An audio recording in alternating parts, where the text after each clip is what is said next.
आज माननीय सर्वोच्च न्यायालय का अडानी के मामले में एक बहुत ही महत्वपूर्ण फैसला आया है। वो फैसला जहां एक और सराहनीय फैसला है, अडानी की घोटाले की 6 सदस्यीय समिति बनाकर जांच कराने का फैसला है। उस समिति में पूर्व न्यायाधीश को शामिल करके जांच कराने का फैसला है। वहीं दूसरी तरफ यह सुप्रीम कोर्ट का फैसला नरेंद्र मोदी जी की सरकार पर जोरदार तमाचा है। 140 करोड़ लोगों ने चुनकर भारत का प्रधानमंत्री नरेंद्र मोदी जी को बनाया।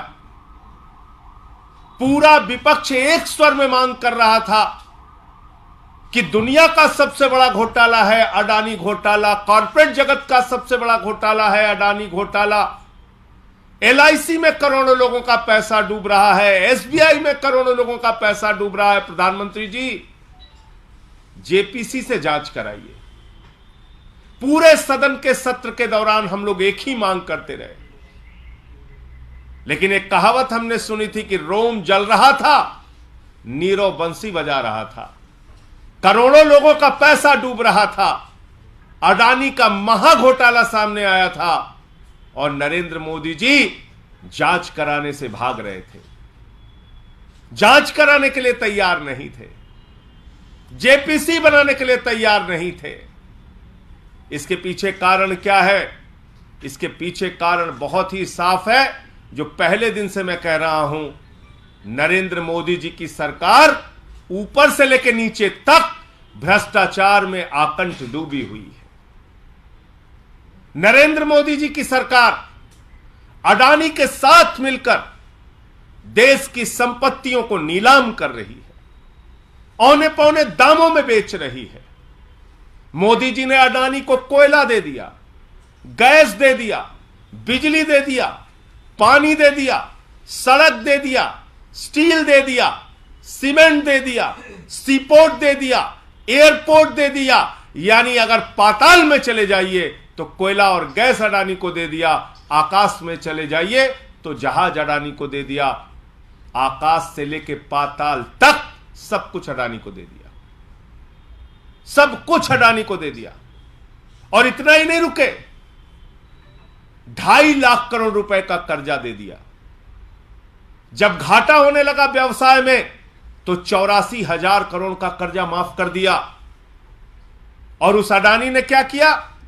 अपने भाइयों के साथ मिलकर सैकड़ों फर्जी कंपनियां पूरे देश में और दुनिया में खोलने का काम किया। सैकड़ों फर्जी कंपनियां तमाम टैक्स हेवन कंट्रीज में, मॉरिशस और कैरेबियाई देशों में खोलने का काम विनोद अडानी ने किया, जो इसका भाई है अडानी का। और अकेले मॉरिशस का मैं बता रहा हूं, अकेले मॉरिशस एक पते पर 6 फर्जी कंपनियां खोली गई। उन 6 फर्जी कंपनियों की आमदनी का जरिया क्या है मालूम नहीं, लेकिन उन 6 कंपनियों के माध्यम से भारत में अडानी की कंपनी में 42,000 करोड़ रुपए लगाया गया। 42,000 करोड़ रुपए क्या कर रही थी सेबी जब यह काला धन लग रहा था? क्या कर रही थी ईडी, इनकम टैक्स डिपार्टमेंट क्या कर रहा था जब यह काला धन अडानी की कंपनियों में लग रहा था? सेबी इसलिए कार्रवाई नहीं कर पाती क्योंकि सेबी में अडानी का समधी बैठा हुआ है। और माननीय सर्वोच्च न्यायालय से मैं यह भी अनुरोध करना चाहूंगा कि आपने सेबी से भी जांच की रिपोर्ट मांगी है, कम से कम उसके रिश्तेदार को उसमें शामिल ना किया जाए। वो रिश्तेदार अगर जांच करेगा तो कैसी जांच रिपोर्ट बना के देगा, यह समझा जा सकता है। क्योंकि सेबी तो खामोश रही है। अनाप शनाप पैसे दुनिया के देशों से काला धन हजारों लाखों करोड़ रुपए अडानी की कंपनी में आ रहा था, सेबी देख नहीं पाई। क्योंकि स्टॉक एक्सचेंज पे नजर रखने की जिम्मेदारी तो सेबी की है, क्योंकि वहां पर हो रहे किसी घोटाले घपले को देखने की जिम्मेदारी सेबी की है। अगर शेयर ओवर वैल्यू हो रहा था मुनाफा ना होने के बावजूद शेयर के दाम अचानक बढ़ रहे थे, तो सेबी ने क्यों उस समय जांच नहीं की? एलआईसी का करोड़ों रुपए डूब गया, हजारों करोड़ रुपए डूब गया। एसबीआई ने हजारों करोड़ का कर्जा दे रखा है। आज जिन लोगों का पैसा एलआईसी में बुढ़ापे के पेंशन के लिए, बीमारी के लिए, बेटी की शादी के लिए लगा है, वो सारे लोग चिंतित हैं। जिन लोगों ने एसबीआई में पैसा जमा कर रखा है, वो सारे लोग चिंतित हैं। और बैंक मोदी जी डुबाना चाहते हैं, इसका एक ही प्रमाण है कि इन्होंने कहा है भले ही आपका करोड़ों रुपए बैंकों में जमा हो, लेकिन नया कानून मोदी जी ने बना दिया, वापसी सिर्फ 5 लाख रुपए मिलेगा। भले ही बेटी की शादी के लिए आपने 20 लाख जमा किया हो, बेटी की शादी की तारीख आ गई, बैंक डूब गया, तो मोदी जी सिर्फ आपको 5 लाख रुपए देंगे और कहेंगे अपना रास्ता नापो। यह कानून बन गया, नया कानून बन गया। कोई भी बैंक डूब जाए, क्योंकि मोदी जी जानते हैं कि अपने दोस्त को उन्होंने अनाप शनाप फायदा पहुंचाया है, देश के बैंक डूबेंगे, देश के बैंक डूबेंगे। नया कानून कहता है 5 लाख से ज्यादा नहीं मिलेगा। तो इसलिए यह जो फैसला है, यह भारत की सरकार के ऊपर एक जोरदार तमाचा है। और जांच एजेंसियों का दुरुपयोग विपक्ष के लोगों का गर्दन दबाने के लिए तो करते हो मोदी जी, अपने दोस्त अडानी को बचाने के लिए उन सारी जांच एजेंसियों को काल कोठरी में बंद कर देते हो, उस पर कार्रवाई नहीं करते हो। यह भी पूरे देश ने देखा। हमारी जेपीसी की मांग, सदन में आवाज उठाना या सदन की प्रक्रिया में आवाज उठाने का मौका न मिलने पर सदन पे नारे लगाना और बाधित करना 100% सही था। यह बात आज सुप्रीम कोर्ट के फैसले से साबित हो गई। और मैं फिर से कहना चाहता हूं, यह कॉरपोरेट जगत का और दुनिया का सबसे बड़ा घोटाला हुआ है, जो प्रधानमंत्री नरेंद्र मोदी जी के संरक्षण में उनके मित्र अडानी ने किया है। इसकी जांच की परतें खुलनी चाहिए।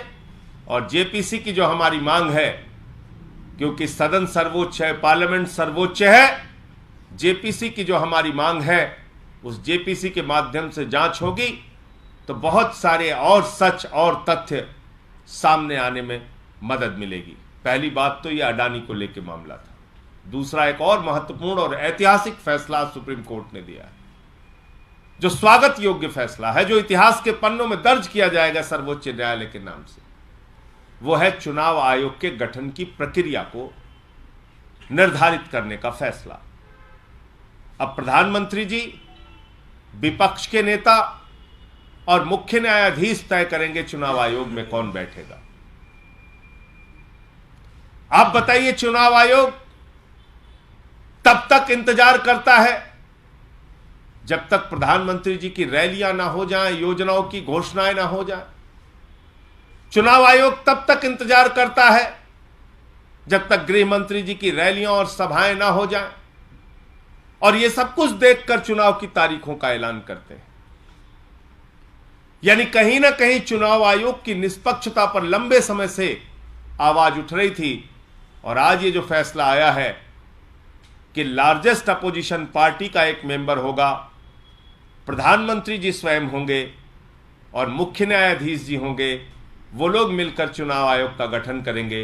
ये एक अच्छा बेहतरीन फैसला है और इससे चुनाव आयोग की निष्पक्षता को कायम रखने में, भारत के लोकतंत्र को मजबूत करने में, भारत के संविधान को मजबूत करने में मदद मिलेगी। आपके कोई प्रश्न हो? आपने जेपीसी की मांग को लेकर बोला, तो क्या इसमें से संतुष्ट आप लोग नहीं है? जेपीसी की मांग को लेकर सदन के अगले सत्र में जो 13 तारीख से शुरू हो रहा है उसमें भी आवाज उठाते रहेंगे? देखिए, जेपीसी की मांग जो है वो पार्लियामेंट की मांग है, पार्लियामेंट के सदस्यों की मांग है। जेपीसी की मांग से सुप्रीम कोर्ट की जांच में कोई अंतर नहीं आएगा। जेपीसी तो पार्लियामेंट की होती है भाई। एक ही चीज, एक ही घोटाले की जांच सीबीआई भी करता है, ईडी भी करता है। ये तो मोदी जी ने सिखाया है। तो इतना बड़ा महाघोटाला हुआ है, सुप्रीम कोर्ट भी जांच करे और जेपीसी भी जांच करे। अरे अब तो शर्म करके जेपीसी बना दो, अब क्या दिक्कत है भाई? अब तो शर्म करके जेपीसी बना दो, अब तो सुप्रीम कोर्ट ने भी कह दिया। तो ऐसा नहीं है कि जेपीसी बनाने का या जेपीसी के गठन करने की कोई प्रक्रिया इस फैसले से बाधित होगी, कतई बाधित नहीं होगी। आज प्रधानमंत्री जी चाहे जेपीसी बना सकते हैं। ये जो नई कमेटी बनाई गई है, क्या इसके बाद विपक्ष के तमाम जो सवाल थे सीईसी को लेके और इलेक्शन कमीशन को के रोल को लेके वो खत्म हो जाएंगे, या फिर सीबीआई डायरेक्टर का भी अपॉइंटमेंट इसी तरह की कमेटी से होता है, वहां भी आपके सवाल बरकरार रहते हैं? देखिए, ऐसा है कि जो सरकारी नियंत्रण था, यानी सरकार जिसको चाहती थी बिठाल देती थी चुनाव आयोग में, कम से कम इस फैसले से वो बात खत्म होगी। अब इसमें विपक्ष भी शामिल हो गया और मुख्य न्यायपालिका भी शामिल हो गई, मुख्य न्यायाधीश भी शामिल हो गए। तो कहीं ना कहीं जो एक सरकारी नियंत्रण था चुनाव आयोग के गठन में, वो खत्म होगा इससे।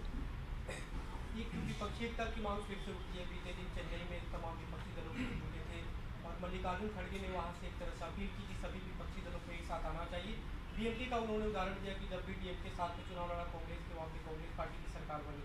तो क्या आम आदमी पार्टी के देखिए ऐसा है कि विपक्षी एकजुटता का एक आधार होना चाहिए। इस बात को हमारे नेता अरविंद केजरीवाल जी ने स्पष्ट तौर पे कहा। जब उद्धव ठाकरे जी से भी मुलाकात हुई तब भी मीडिया के सामने आके कहा कि विपक्ष इस देश के लोगों को महंगाई से निजात कैसे देगा, बेरोजगारी से निजात कैसे देगा, महिलाओं की सुरक्षा कैसे सुदृढ़ हो पाएगी, एक खाका क्या है विपक्ष के सामने इस देश को देने का, भारत को दुनिया का नंबर 1 देश बनाने का, पहले वो तय होना आवश्यक है। और बाकी इस समय जो चुनौतियां हैं, जिस तरह से जांच एजेंसियों का दुरुपयोग हो रहा है, महंगाई बढ़ रही है, बेरोजगारी बढ़ रही है, किसानों को उनके फसल का दाम नहीं मिल रहा है, गैस का सिलेंडर जिस हफ्ते मन होता है, जिस महीने मन होता है बढ़ा देते हैं, तो ये सारे प्रश्न हैं। आप बताइए, फ्री सिलेंडर देने की बात कही थी अमित शाह जी ने उत्तर प्रदेश के चुनाव में, अभी ठीक होली के पहले उन्होंने तोहफा दे दिया, 50 रुपए घरेलू सिलेंडर महंगा हो गया, 350 रुपए कमर्शियल सिलेंडर महंगा हो गया। तो इन लोगों की बातों और वादों का जो भरोसा टूटा है, एक तरफ वो मुद्दे हैं और दूसरी तरफ हमारे सामने क्या सपना है इस देश के लोगों के लिए, वो एक सपना, वो एक व्यू, वो एक विजन तैयार होना चाहिए और तब हम लोग विपक्षी एकता की बात करें, ऐसा अरविंद केजरीवाल जी का और पार्टी का मानना है। संजय जी, G20 देशों के विदेश मंत्री आए हैं, चीन के भी आए हुए हैं, कांग्रेस विरोध कर रही है, आम आदमी पार्टी व्यापार और रिश्ता खत्म करने की कई बार मांग कर चुकी है चीन से। इस दौरे को, इस पूरे समिट को किस तरीके से देख रहे हैं चीन के? देखिए, ऐसा है कि दोहरा रवैया मोदी जी की सरकार का और भारतीय जनता पार्टी का चीन को लेकर रहता है। कभी तो इनके चेले निकल पड़ते हैं मैदान में, सामान का बहिष्कार करो, ये दुकान तोड़ेंगे, वो दुकान तोड़ेंगे।